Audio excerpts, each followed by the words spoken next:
Donc le point suivant, c'est la neutralisation des amortissements des subventions versées.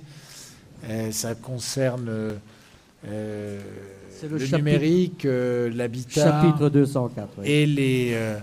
Et les fonds de concours, notamment. Voilà, c'est les fonds de concours, les subventions allouées aux particuliers dans le programme Habiter mieux, le programme de soutien au ravalement de façade, le soutien en investissement porté aux syndicats, le soutien en investissement porté au centre hospitalier, les soutiens en investissement portés à l'association de Lançoire, les participations versées au département des Vosges dans le cadre du déploiement de très haut débit, la subvention versée dans le cadre des politiques de soutien au développement économique et touristique. Donc il est proposé de recourir à la neutralisation de l'amortissement de ces subventions sur l'exercice budgétaire 2019 et sur l'exercice 2020. L'opération de neutralisation se traduira par l'opération d'ordre budgétaire suivante: l'émission d'un mandat d'investissement au début du compte 198 et l'émission d'un titre de fonctionnement au crédit du compte 77-68, chapitre 042. Y a-t-il des questions? Donc le principe est assez simple et tout le monde ici le conçoit.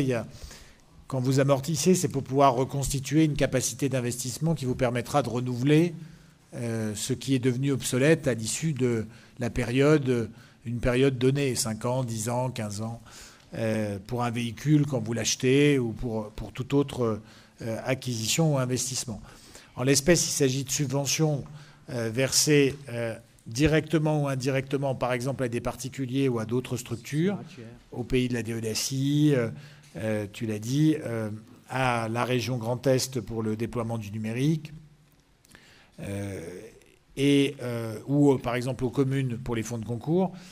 Et on n'a pas besoin du coup de reconstituer cette capacité pour renouveler l'investissement qui aura été réalisé au bout de 5 ans, 10 ans ou 15 ans. Donc c'est la raison pour laquelle, pour éviter que ça pèse en fonctionnement sur les budgets, ces amortissements de subventions d'équipement, on va les neutraliser et ne plus les amortir concrètement, en tout cas ne plus les amortir budgétairement.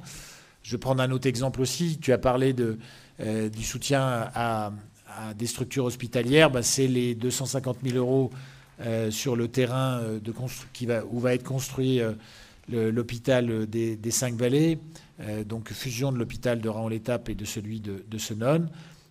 Ces 250 000 euros-là qui aident à préparer le terrain, à le mettre en état, à le dépolluer. Cette subvention-là, elle n'a pas besoin d'être amortie puisque dans 5 ans ou dans 10 ans, on n'aura pas de nouveau à investir sur ce chantier. Voilà. C'est la raison pour laquelle on procède à cette écriture budgétaire et on vous propose de neutraliser ces amortissements pour les subventions d'équipement versées à des structures ou à des tiers au sens général. Voilà. Est-ce qu'il y a des questions sur ce sujet? Il n'y en a pas. On peut donc passer au vote. Qui s'abstient? Qui est contre? C'est donc adopté. Merci beaucoup.